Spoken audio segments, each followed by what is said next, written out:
This video is brought to you by patreon.com/worsttake. Get access to exclusive live streams and Discord servers, on-screen shoutouts, and early access to some videos when you join now. Help make sure that we can continue to make content like this by supporting the Patreon. Links are in the description down below.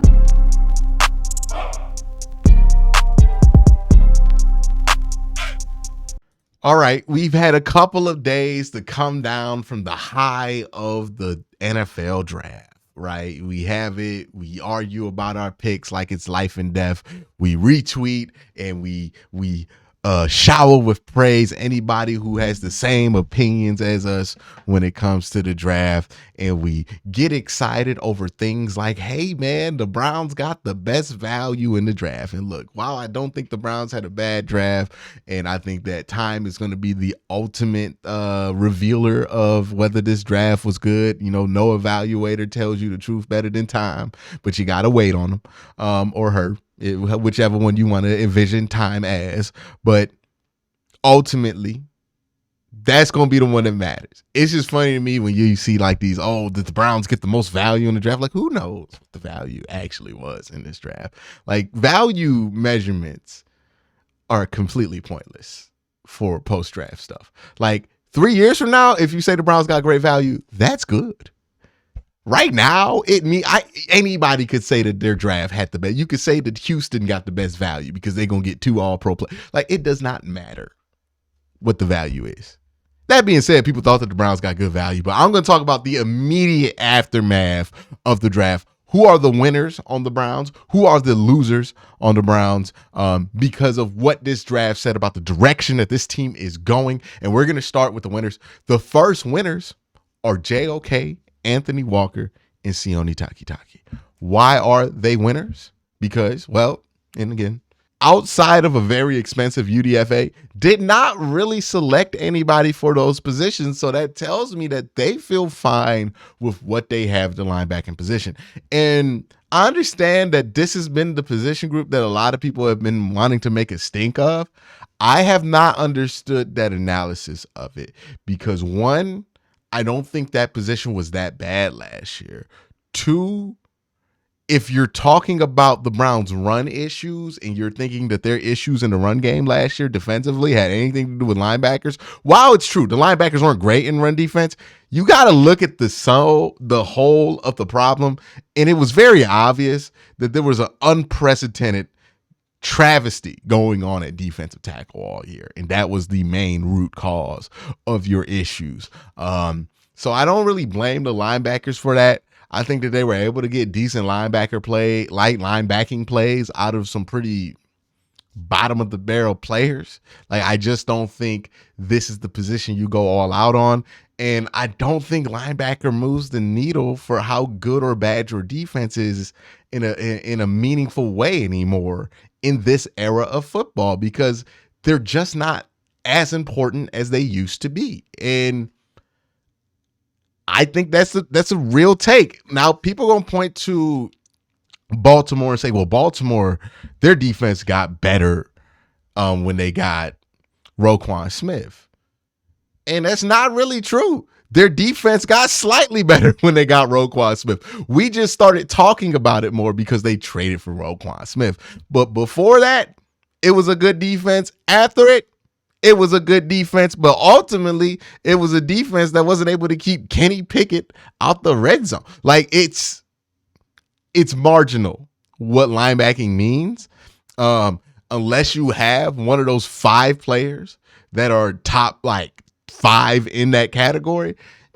And linebacking play really don't move the needle as much, right? It's kind of the running back of the defense, where you look at running back, and unless you have a Nick Chubb, a Derrick Henry, or one of those guys, your running back doesn't move the needle when it comes to your wins or losses for your football team or for your offense.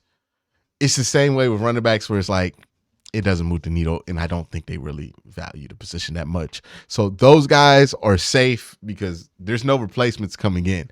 Those dudes are going to be staying at their spot. The next winner is Deshaun Watson, because this draft pretty much Deshaun Watson might have been in there, helping them orchestrate which cards to put in.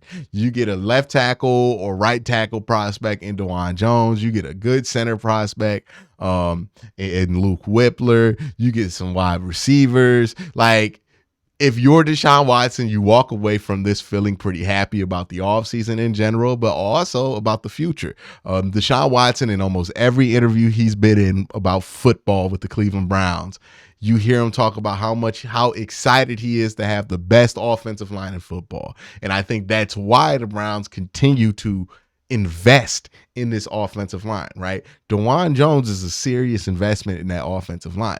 Now, will it be a hit or miss? I don't know. Time will tell on that, but it's an investment there, right? Luke Whippler, another investment in that offensive line.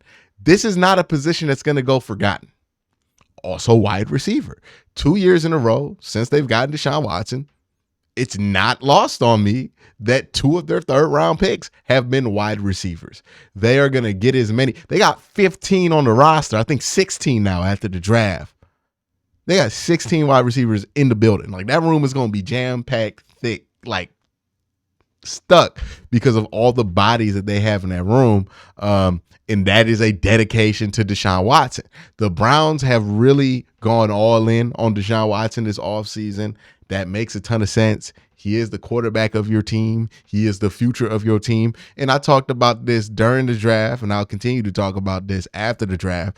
Look, we can make a big stink out of, did we get a linebacker in the draft, or did we sign one in free agency, or all of these other parts of the team that we want to make a stink about. Ultimately, this season is going to come down to, is Deshaun Watson good? Is Deshaun Watson great? Or is Deshaun Watson bad? The answer to that question will dictate how we feel about everything. We are not going to care about this draft if Deshaun Watson plays at a top 5 level, because that means the Browns are going to be winning at a top 5 level. And that means we're going to be pretty careless about the draft at that point. But if Deshaun Watson plays bad, all this other stuff becomes important when the real issue is that our quarterback that we spent a lot of money on isn't good. All of this hinges on Deshaun Watson's ability to play the quarterback position. Will he be what he was in Houston? Will he be greater than what he was? Or will he be a shell of himself? We will find out during the season, but that's going to be what determines how we feel about all of this other stuff. And then I have Jim Schwartz in here because it's clear that he wanted Siaki Ika. It's clear that he wanted Cameron Mitchell. And it's clear that he got a say in what the Browns did in this draft, and he's happy with the guys that got out of it. Now, we have to see what he does with it. A lot of young talent on that defense. Hasn't been put in the right places, but we'll see what Jim Schwartz does with it. Now, let's move on to the losers in this year's draft. And the first loser is James Hudson. Because but Jack Conklin is under contract for at least the next 2 years. Jed Wills is under contract for at least the next 2 years. Those dudes are not threatened by the pick of Dawand Jones. But James Hudson, yeah, I don't know what you do, right? Like, if you're James Hudson, this looks like a pick that is meant to get you out the way. Now, I don't know how they feel about James Hudson. I don't know what their thought process is on James Hudson, but it's clear to me that they don't think he's able to start. Because if they thought James Hudson could start, you definitely don't give Jack Conklin a 2-year deal in the middle of the season, and you definitely don't pick up that Jed Wills 5th-year option. So given that you did both of those things, that tells me that you're not high on James Hudson. And also another thing you don't do if you're high on James Hudson is draft Dawand Jones in the 4th round. Like, it's not a meaningless pick. It's not like a 6 or 7 round pick in the 4th round. You don't draft Dawand Jones unless you feel like James Hudson's roster spot's a little bit in peril. Now, maybe he could swing inside, outside. I don't know James Hudson's skill set that well, but that is something to look at. Another loser here that I have not heard anybody talk about, I'm surprised, because we focus so much on Anthony Schwartz. But like, David Bell's really got to be the one concerned about his roster spot at this point. Because if Cedric Tillman is meant to take anybody's spot, it's yours. David Bell has a limited skill set. he's somebody who's going to be in competition for the same role that, you know, DPJ maintains for this team. The number 2 wide receiver, the guy who's going to run some backside dig routes, you know, not necessarily a burner, but somebody who can get open. Well, now you look at Cedric Tillman, and he kind of fits that mold for what you would want for a DPJ replacement. He's definitely not like an X receiver. He's not in that mode of Amari Cooper where he has the route running ability and the back end speed to be an X. That's what they brought Elijah Moore in for, to do those kind of things. But Cedric Tillman's really for that same role that they drafted David Bell in, and that tells me they're not high on David Bell at all, and that what they've seen in practice has not been very encouraging from David Bell, and that they're probably close to, you know, not necessarily moving on from his roster spot, but moving on from hoping that he evolves into a certain type of player. Now, he's somebody that I want to see succeed for sure on this team, but it just doesn't seem like the Browns really believe in him. And the other player, Kellen Mond. We did this whole weird thing with Kellen Mond where we had him on the team, but nobody noticed. And then they just drafted DTR.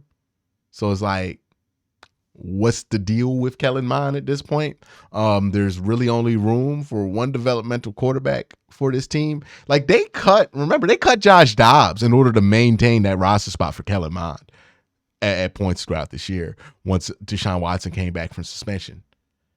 And then they just drafted DTR.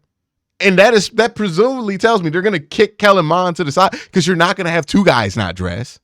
Or do you think DTR can take the backup spot or Kellen Mond can take the backup spot?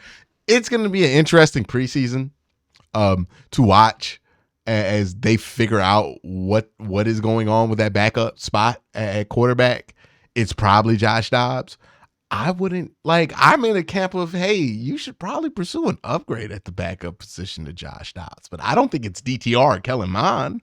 Like, I was somebody who was pushing for Cam Newton.